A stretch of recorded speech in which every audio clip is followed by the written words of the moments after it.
Les invito, hermanos, a que abramos nuestras Biblias en el Evangelio de nuestro Señor Jesucristo según Marcos. El Evangelio de nuestro Señor Jesucristo según San Marcos, en el capítulo 9. Vamos a continuar nuestra exposición que hemos estado llevando acerca de los hechos de nuestro Señor Jesucristo. Marcos capítulo 9. Vamos a leer en esta oportunidad del versículo 33 hasta el 37. Dice la palabra del Señor.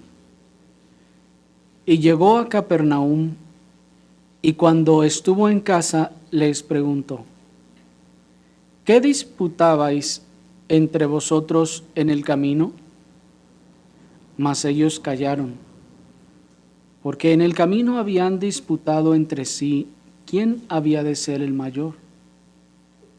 Entonces él se sentó y llamó a los 12 y les dijo: si alguno quiere ser el primero, sea el postrero de todos y el servidor de todos.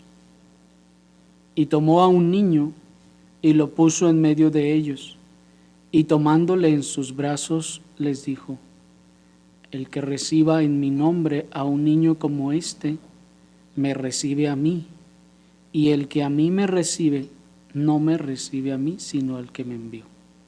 Hasta ahí.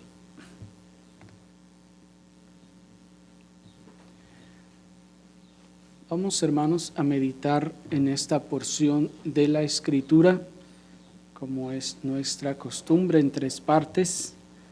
Vamos a ver primeramente la discusión entre los discípulos. Enseguida vamos a ver lo que nuestro Señor Jesucristo no quiso decir. Y por último vamos a ver la enseñanza de nuestro Señor Jesucristo. ¿Y por qué decimos esto? Porque este es un pasaje, hermanos, un tanto controversial. Pues es un pasaje que muchas personas utilizan para enseñar cosas distintas a las que nuestro Señor Jesucristo quiso enseñar a través de este pasaje. Pero, bueno, les refiero a esto porque este es un tema que se ha utilizado mucho para hablar sobre los niños y para exaltar el estado de la niñez por encima del estado de la madurez, atribuyéndole también algunos beneficios o ventajas espirituales de las cuales vamos a demostrar que se carece. Pero antes de entrar en esa enseñanza de nuestro Señor, es necesario que veamos el contexto de esta situación, porque nuestro Señor llegó a decir estas cosas. Y esto fue porque precisamente los discípulos, ya vimos la ocasión anterior, que iban caminando, ¿se acuerdan? Salieron de Galilea, y cuando el Señor les dice que será entregado en manos de hombres, y enseguida cuando llegan a Capernaum, vimos la ocasión anterior, que le piden a Pedro el impuesto, ¿se acuerdan? Después de que le piden el impuesto a Pedro, entonces ocurre este acontecimiento. Pues cuando iban camino a Capernaum, los discípulos empiezan a discutir entre ellos, como sabemos, quién sería el mayor. Parece irreal que luego de que los discípulos oyen o se dan cuenta, saben que su maestro sería entregado y moriría, tan pronto como los discípulos oyeron esto, ya estuvieran disputando sobre quién de ellos tomaría el liderazgo en su lugar. Algunos comentaristas dicen acerca de esto: miren a los discípulos. El Señor, un versículo atrás prácticamente, les acaba de decir que será entregado y morirá. E inmediatamente ellos ya están hablando, bueno, y cuando se muera, ¿qué vamos a hacer? Se ha dicho que la gran tristeza que nos dice Mateo que experimentaron se había esfumado ya. Y algunos piensan que tomaron la conducta de los que, enterrando al difunto, entonces comienzan a disputarse la herencia. Esas personas que saben que ya está aquella persona por morir y a veces todavía ni siquiera se ha muerto cuando ya están planeando, no, yo me voy a quedar con esto, no, yo me voy a quedar con lo otro. Sin embargo, hermanos, ya que la Escritura no nos provee evidencias para juzgar que los discípulos tuvieran esta clase de motivaciones, nosotros debemos seguir el mandato de la Escritura que nos manda prevenirnos con honra los unos a los otros en Romanos 12:10, y no debemos estar pensando mal de los discípulos. ¿Me explico? Pues no sabemos, no nos dice cuáles eran sus motivaciones. Y si la Escritura no nos dice cuáles eran sus motivaciones, nosotros entonces no podemos aventurarnos a pensar o asegurar qué era lo que los estaba moviendo. Pero lo que la Escritura sí nos enseña es que debemos prevenirnos con honra los unos a los otros. Y también nos dice 1 Corintios 13:5 que el amor no piensa el mal, dice la versión antigua. De manera entonces que, así como no debemos pensar mal de por qué nuestros demás hermanos hacen esto o hacen lo otro, tampoco debemos hacerlo en este caso de los discípulos. Podemos suponer que probablemente ellos entendían que, aunque el Señor ya no estuviera, la fe había de seguir, la iglesia tenía que continuar, el ministerio de la predicación tenía que seguir. Ya vimos en algunos domingos anteriores que los discípulos ya entendían que su labor era estar predicando la palabra, pues cuando el Señor desciende del monte de la transfiguración los encuentra haciendo eso. Ellos entienden entonces que ellos deben seguir con el ministerio de la palabra y por lo tanto entonces enseguida se preguntan, ¿y quién entonces va a ser el encargado o el principal? Ahora, lo segundo que no debemos pensar es que no debemos pensar que era que todos querían ser el líder y que entre todos estaban, yo, y todo el mundo estaba que yo y que yo, sino que lo más probable es que se habrían formado algunas facciones, y si cabe la palabra, partidos, para algún candidato en particular. Es decir, que algunos de ellos estuvieran diciendo, yo creo que Pedro, por ejemplo, debiera ser el mayor. Otros tal vez diciendo, no, yo creo que debiera ser Juan, mira cómo Juan es el discípulo amado del Señor. Otros tal vez estarían diciendo, no, mejor tal vez debería ser Santiago. Miren que él fue con el Señor también ahí al monte y el Señor siempre le está hablando. No lo sabemos, pero lo que es verdad es que entre ellos estaban preguntándose estas cosas. Pero sí es claro, lo que sí es claro de todo esto es que la disputa se generó por causa de esta situación y que esta disputa se volvió o se convirtió en una disputa pecaminosa. Se convirtió en una disputa pecaminosa, por lo cual el Señor determinó corregirla. Si esto hubiese sido solo un comentario inocente, sin más que eso, probablemente el Señor lo habría dejado pasar. Sin embargo, el hecho de que nuestro Señor tome cartas en el asunto y decida no esperar a que ellos vengan y le consulten, sino Él activamente de manera unilateral ir con ellos y preguntarles de qué estaban hablando. Sabemos que el Señor ya sabía de qué estaban hablando, Él conoce los pensamientos de todos, pero Él les llama, noten, Él les llama y les pregunta, porque porque Él quiere enseñarlos. Él quiere traerlos a la enseñanza de algo. Él quiere corregir lo que está pasando. Y lo hace, nos dice el versículo 35, están allí, Marcos 9:35, nos dice cómo lo hace. Entonces, Él se sentó y llamó a los 12 y les dijo: si alguno quiere ser el primero, sea el postrero de todos y el servidor de todos. Y tomó a un niño y lo puso en medio de ellos, y tomándole en sus brazos dijo, hasta ahí. El hecho de que nuestro Señor Jesucristo tomara a un niño, lo pusiera en medio de ellos, y entonces dice Mateo que le expresara, miren, dice Mateo 18:2, y llamando Jesús a un niño, lo puso en medio de ellos y dijo: de cierto os digo que si no os volvéis y os hacéis como niños, no entraréis en el reino de los cielos. Así que cualquiera que se humille como este niño, ese es el mayor en el reino de los cielos.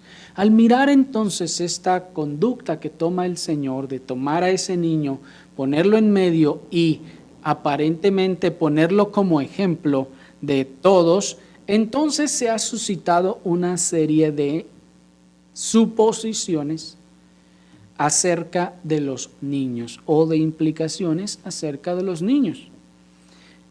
Así que vamos a ver primeramente lo que nuestro Señor no quiso decir cuando tomó al niño y dijo estas cosas.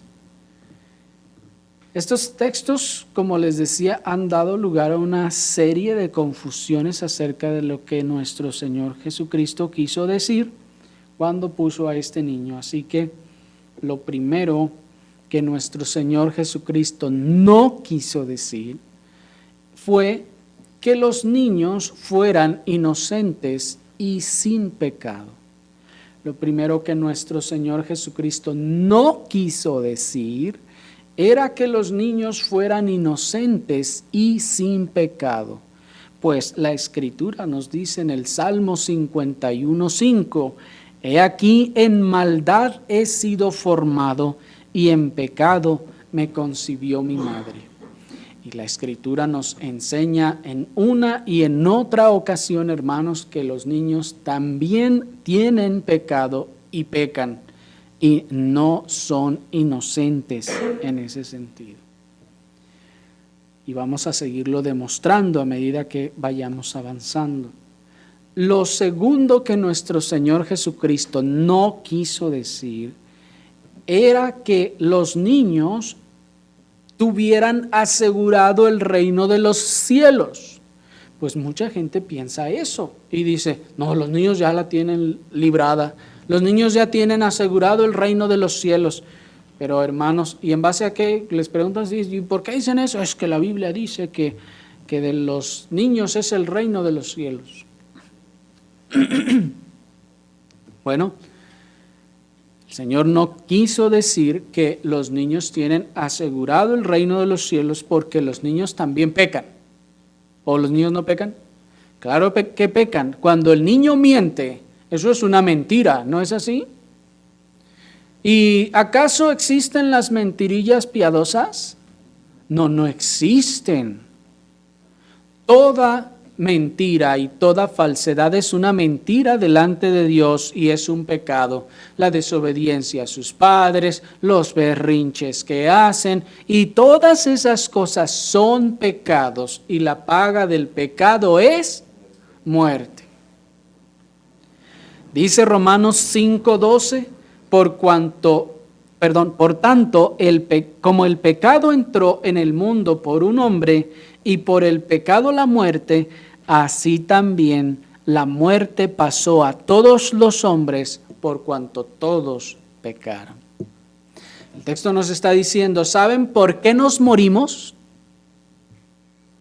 ¿Por qué nos morimos? Por el pecado.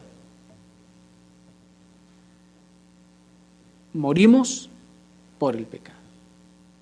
Por La consecuencia que ocurrió del quebrantamiento del primer pacto de obras.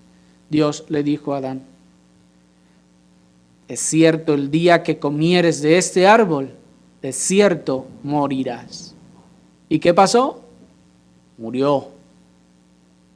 A partir de entonces, todos los seres humanos morimos físicamente desde entonces.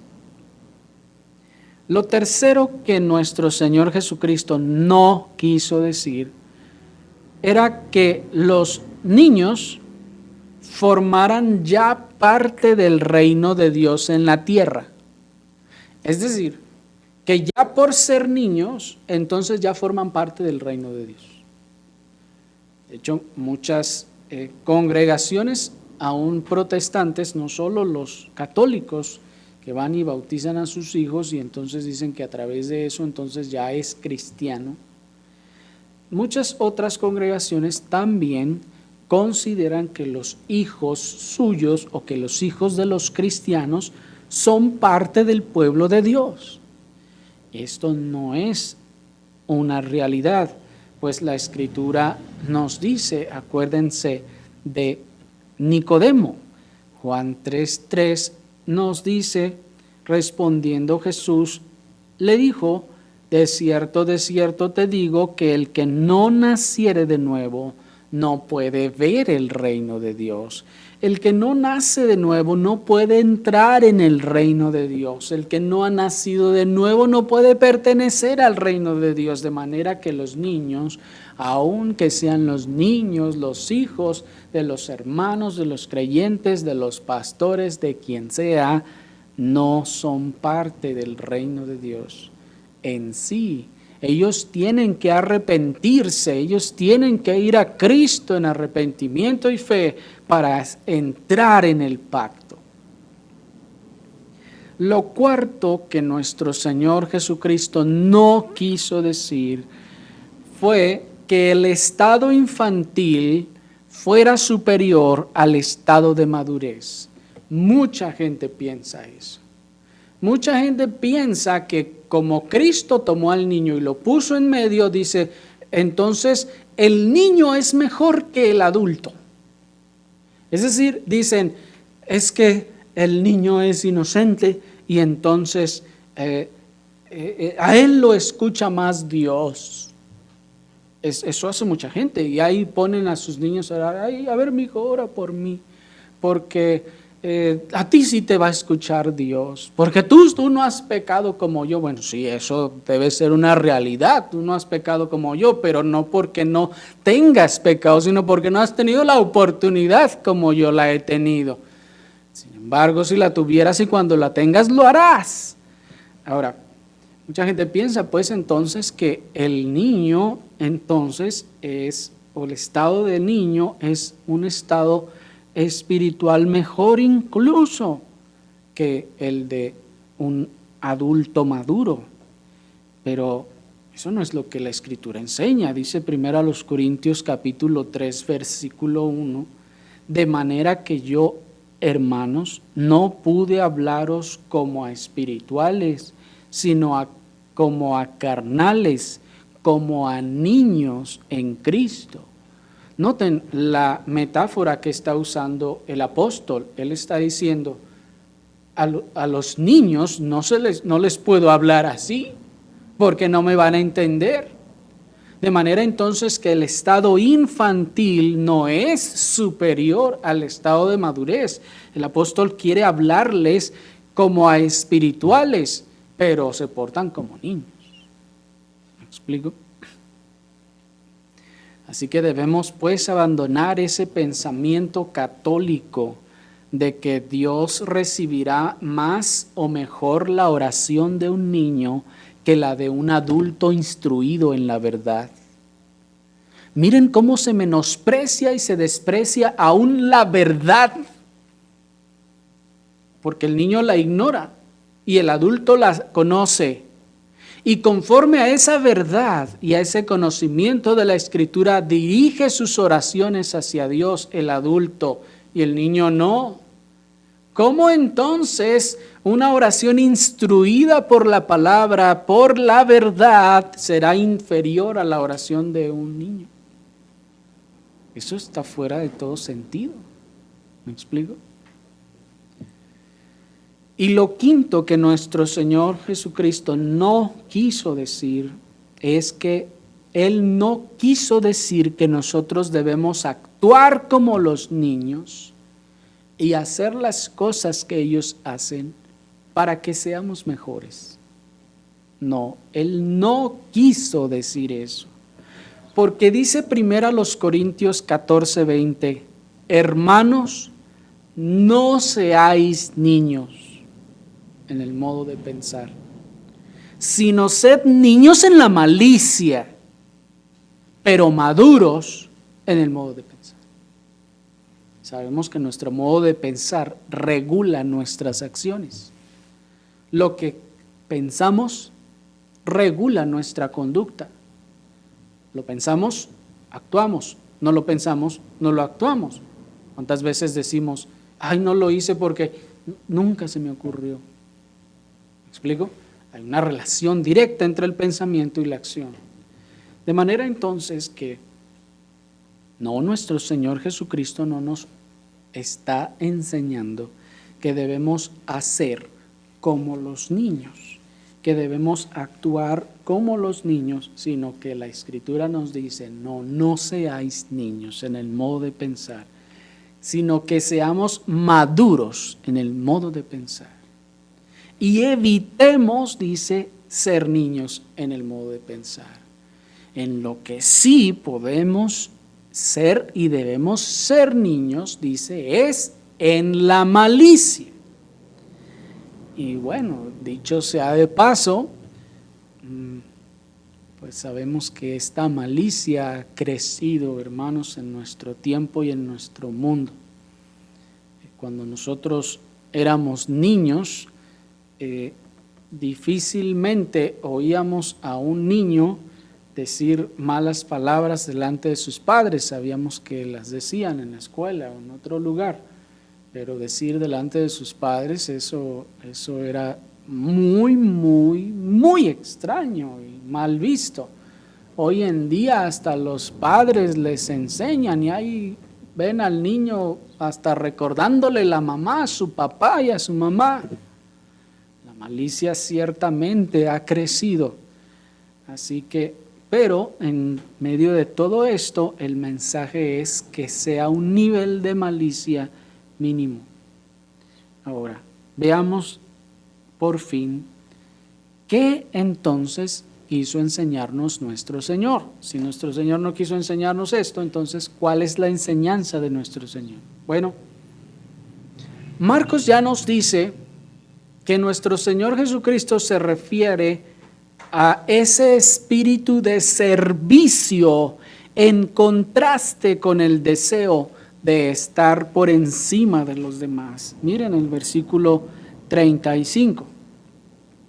Entonces él se sentó y llamó a los 12 y les dijo, si alguno quiere ser el primero, sea el postrero de todos y el servidor de todos. Y tomó a un niño y lo puso en medio de ellos y tomándole en los brazos.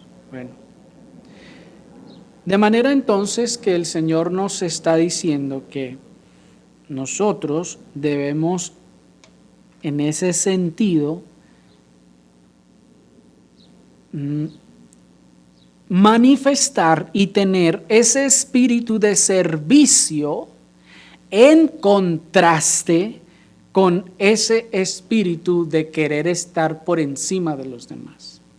Un niño, por lo general, y estamos hablando de un niño pequeño, porque desafortunadamente, volvemos al punto de hace ratito, hermanos, estamos en una época donde la maldad está creciendo e imperando y niños ya de 8 años parecen niños de 12, 13 años de nuestros tiempos, cuando nosotros éramos niños. Pero estaríamos hablando de niños pequeños, de niños de 5 años o menos. ¿Sí me explico? No estén pensando ustedes en su sobrino malandrín, ese que tiene 12, 13 años. ¿Sí me explico? No. Vamos a ubicarnos en esos niños pequeños de 5 años, tal vez 4, que no tienen el deseo de ser los líderes, de que no tienen el deseo de ser los mayores. En contraste, entonces, el Señor está estableciendo ese contraste. Miren este niño, él está aquí y no quiere ser el principal. ¿Me explico? De manera que lo que hemos llamado ese espíritu de plataforma que caracteriza a muchos hoy en día es una inclinación contraria a la sencillez que debe caracterizar no solo al que anhela el obispado, sino a todos los creyentes también. Ese espíritu de plataforma, que se ha llamado así, es decir, ese deseo, ese anhelo frenético de estar en la plataforma, de estar en el púlpito, de llamar la atención, de que todos le vean, ese es un espíritu contrario a la sencillez que debe caracterizar no solo a los que anhelan obispado, sino a todos los creyentes. Creo que una característica muy particular de los verdaderos pastores o de los pastores verdaderamente llamados es que ellos no querían ser pastores. Es que ellos en ese sentido no andaban buscando ser pastores. Porque ya sabemos, hermanos, que no son los seminarios los que forman a los pastores, sino es el llamado de Dios. Ahora, además de eso, el pastor lo llama. Y bueno, podemos ver muchos ejemplos en la Escritura.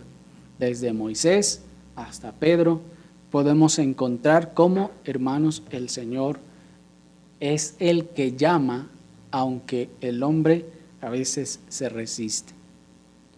Sin embargo, aquellos que de mucho tiempo atrás están deseosos, desesperados, que quieren el púlpito o la plataforma, hermanos, son los que en muchas ocasiones terminan deshonrando el ministerio. Debemos entonces todos desplegar esa sencillez como creyentes. Su corazón debe ser como el del niño que fue llamado y fue sin replicar. Pues noten que el Señor llama a este niño y ¿qué hace el niño? ¿Se resiste a ir con el Señor? No. Nuestro corazón debe ser tal como de ese niño que fue llamado y acudió sin replicar. Nuestro corazón debe ser como del niño que fue sin ningún interés de ganancia por haber ido. ¿O se imaginan que el Señor le llama al niño que iba a poner ahí en medio y le dijo, niño, ven? Digo, ¿y qué me vas a dar si voy? ¿Le habrá dicho algo así? Pero así hacemos hoy en día, y así se hace hoy en día, muchas veces y sobre todo en aquellos que pretenden servir al Señor. Sobre todo esos pseudo cantantes cristianos, que son llamados, según dicen algunos, a adorar al Señor. Y como alguien una vez dijo, ¿cuánto me cobra por venir a adorar al Señor? Pues son tantos cientos mil pesos y un camerino para cuando llegue yo. ¿Sí me explico? Este niño no tenía esas ambiciones. Nuestro corazón pues debe ser tal como ese niño que solo con el mero interés de estar con el Señor y los discípulos fue que se acercó buscando ser útil. Fue llamado y él lo único que le interesaba era estar allí con el Señor. era estar allí con los discípulos y ser útil en algo. Esa es la sencillez del corazón que solo quiere estar entre el pueblo de Dios, solo quiere estar entre los redimidos y quiere ser útil en algo que pueda ayudar. Ese es el corazón sencillo en contraste de aquel que desde que llega quiere ser el mayor, que desde que llega ya está presumiendo sus logros y lo que ha hecho, que desde la primera vez que llega ya está queriendo establecer cómo se deben hacer las cosas. ¿Me explico? Nuestro corazón, pues, debe ser como de ese niño que solo tenía el interés de estar entre el pueblo del Señor y de sus discípulos y de ser útil en algo. ¿No desean ustedes estar simple y sencillamente con el Señor y entre sus discípulos? ¿No desean ustedes ser útiles en algo solamente? Pues ese es el corazón del creyente, no recibir un título, no que ser llamado tal, no ser anunciado y levantado delante de todos, no, con que pueda ser útil en algo y que ni digan que lo hice yo. ¿Me explico? Ese es el corazón del niño. Y miren ahora cómo Mateo nos expresa otro aspecto de ese símbolo en Mateo 18, 2 al 4. Si pueden ir rápidamente a Mateo capítulo 18, versículo 2 al versículo 4, nos dice: y llamando Jesús a un niño, lo puso en medio de ellos y dijo: de cierto os digo que si no os volvéis y os hacéis como niños, no entraréis en el reino de los cielos. Y aquí ya nos dice lo que quiso decir. Así que cualquiera que se humille como este niño, ese es el mayor en el reino de los cielos. ¿Notan esa partícula del verso 4? Así que, ¿qué significa así que? Nos está diciendo, todo lo que acabo de decir significa esto. ¿Se dan cuenta? Así que, es decir, todo esto es o significa, he querido decir que cualquiera que se humille como este niño es el mayor en el reino de los cielos. La humildad, hermanos, es una marca de gracia del verdadero creyente. La humildad es una marca de gracia del verdadero creyente. El que no es creyente verdadero no tiene humildad verdadera. Algunos podrán fingir un poco de humildad, pero la verdadera humildad se reivindica y se manifiesta después de la prueba. La verdadera humildad se manifiesta después de la ofensa. La verdadera humildad se manifiesta y se ve después del desaire que recibe de parte de los demás. Allí está una humildad sincera.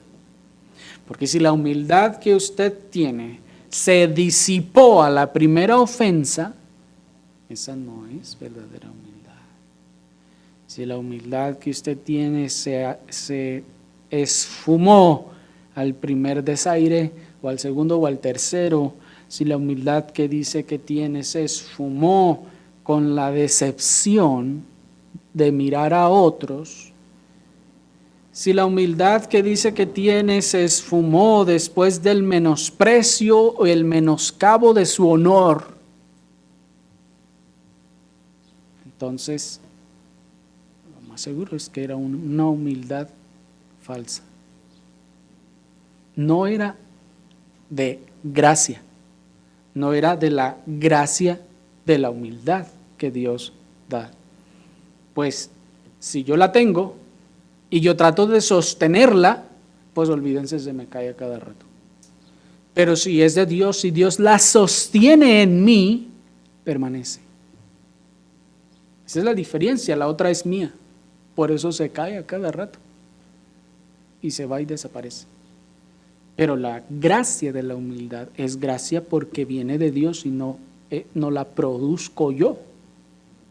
Y por eso permanece, porque viene de Dios. Si yo la hubiera producido, se acaba a la primera. El humilde pues no busca reconocimiento. El humilde no está buscando fama. El humilde no está buscando tener influencia o poder.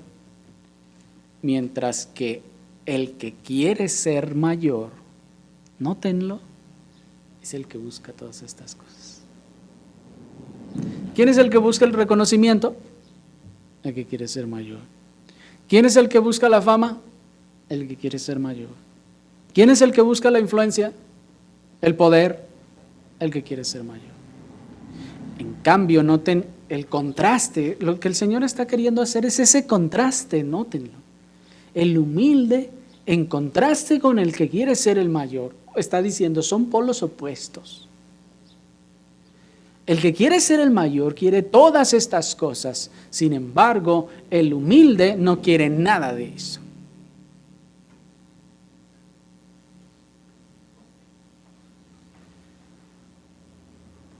El que llega mandando, el que llega dirigiendo, el que llega organizando, el que llega dando su opinión de todas las cosas, no posee un espíritu de niño, sino de maestro. Y por lo general, de maestros y escribas como los fariseos. En cambio, el humilde no tiene esa cosa. Una característica particular del niño, ese niño pequeño, es que es dócil y es enseñable. ¿Por qué creen ustedes que los pobres niños creen en esos absurdos del Santa Claus? ¿Por qué creen que ellos creen en eso?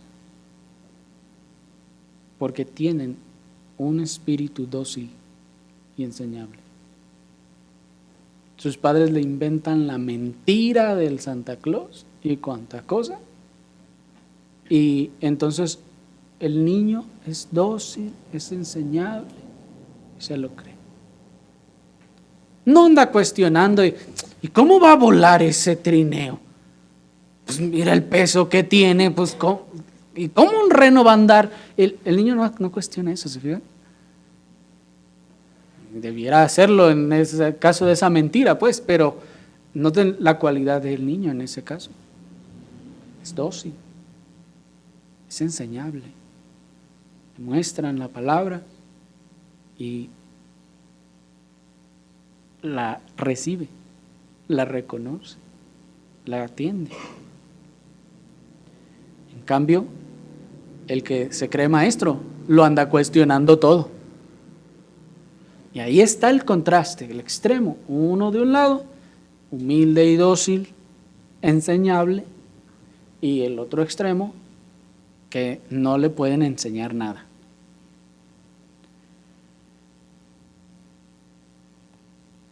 Esa cualidad enseñable del niño es todo lo opuesto a ese falso espíritu bereano, entre comillas, que cuestiona todo maliciosamente. Pues hoy en día en las redes sociales hay muchas personas diciéndose cristianos, cuestionando todo lo que se les ocurre, aún de los ministerios sanos, pretendiendo tener un espíritu bereano y diciendo, no, nosotros somos bereanos, vamos a la Escritura a buscar si todo esto es así y es cierto.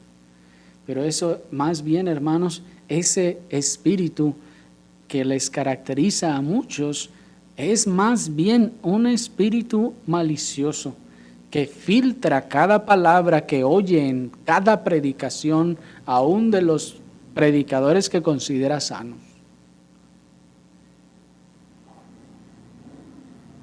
El niño, cuestiona así cuando ustedes les enseñan? ¿Por qué ustedes tienen completamente cierto y seguro que 2 más 2 son 3? Ya sabían, ¿verdad? ¿Y cómo lo supieron por primera vez? Porque se los enseñó alguien cuando eran niños. ¿Y qué estaban ustedes haciendo? Cuestionando. No, a ver, demuéstremelo primero. Si no me lo demuestra aquí con estas manzanas, yo no le voy a creer. ¿Estaban ustedes así? No. Ustedes escucharon y dijeron, está bien, 2 y 2 son 4. De manera entonces que cuando se ha identificado entonces un ministerio sano, vivir filtrando cada palabra de la predicación que se enseña, hermanos, eso no es un espíritu humilde, sino más bien malicioso. Pero no se trate de algo que le gusta, algo que aliente su conducta porque lo recibe sin cuestionar. ¿Sí o no? Miren también el sentido que nos aporta el apóstol Pablo de ser niño en 1 Corintios 14, 20, el texto que les esgrimí hace rato. Dice 1 Corintios 14, 20, hermanos, no seáis niños en el modo de pensar, sino sed niños en la malicia, pero maduros en el modo de pensar. ¿Qué quiere decir esto, hermanos? Es no ser malicioso en el pensamiento. Es no estar dudando de todo lo que nos dicen los padres y creyentes confiables. Es no estar siempre pensando que hay otros planes u otras intenciones detrás de lo que se nos dice. Es no estar haciendo las cosas con propósitos ventajosos o estratégicamente maliciosos. Cuando el apóstol pues entonces nos dice que seamos niños, no en el modo de pensar, sino en la malicia, nos está diciendo porque los niños entonces son dóciles y enseñables en ese sentido y no tienen esa malicia de que cuando ustedes le están enseñando esas cosas al niño, el niño no está diciendo, para mí que me está diciendo esto porque quiere manipularme para esto, lo otro. ¿Qué niño hace eso? No lo hacen los niños, pero los adultos sí. ¿Se fijan? Ahí está el contraste, ahí está la diferencia. El adulto sí está pensando y está diciendo, no, se me hace que esto, que lo otro. Y eso es lo que el apóstol está diciendo. Hermanos, no seáis niños en el modo de pensar, sed niños en la malicia, mas no en el modo de pensar. Está diciendo, en eso sí debiéramos volver a esas edades, en el hecho de que nosotros no estemos acá en nuestras mentes maquinando, cavilando, preguntándonos, se me hace que lo dijo por mí el predicador. Sí, pues claro que lo dijo por usted, eso lo tiene que tener por seguro. Lo dijo por usted. Pero nosotros no debemos pues tener ese pensamiento. El niño tampoco está haciendo cosas con propósitos ventajosos o estratégicamente maliciosos. Es decir, esos niños pequeños no están diciendo, le voy a decir a mi mamá que esto, que el otro, para que luego me haga y me dé. Y si me explico, el niño no tiene eso en ese sentido, por eso la gente dice que los niños dicen la verdad. Eso no es cierto. Pero porque los niños no siempre dicen la verdad, eso es una mentira. Pero el niño tiende a ser franco, eso sí. Y ya que tiende a ser franco, entonces es franco en el sentido de que no tiene detrás un plan, por lo general. ¿Me explico? Ahí es entonces pues donde está la diferencia, el contraste, y el Señor está diciendo, ahí es donde nosotros debemos ser como esos niños en la malicia, esos niños en la humildad, esos niños en el espíritu de servicio, pues el que es así, dice el Señor, es el mayor. El que tiene ese espíritu de servicio para el Señor sin buscar títulos ni reconocimiento de nada ni de nadie, ni recompensas, ese es el mayor. El que tiene la humildad para escuchar y recibir todas las cosas, el que tiene ese espíritu enseñable, ese es el mayor, dice el Señor. El que no tiene ese espíritu malicioso, sino que es niño en la malicia, así de repente se lo engañen a cada rato por no estar teniendo malicia para con los hermanos, ese es el mayor, dice el Señor. El Señor nos conceda entonces que nosotros podamos desplegar en la gracia del Señor y por la obra del Espíritu en nosotros estas cosas, no porque busquemos ser los mayores, no, sino para agradar al Señor. Y aún en esto, hermanos, hemos de manifestar eso. ¿Por qué lo vamos a hacer? ¿Para ser los mayores? No, no, porque eso es lo que el Señor nos ha mandado, porque queremos agradar y honrar al Señor. Oremos, hermanos, al Señor.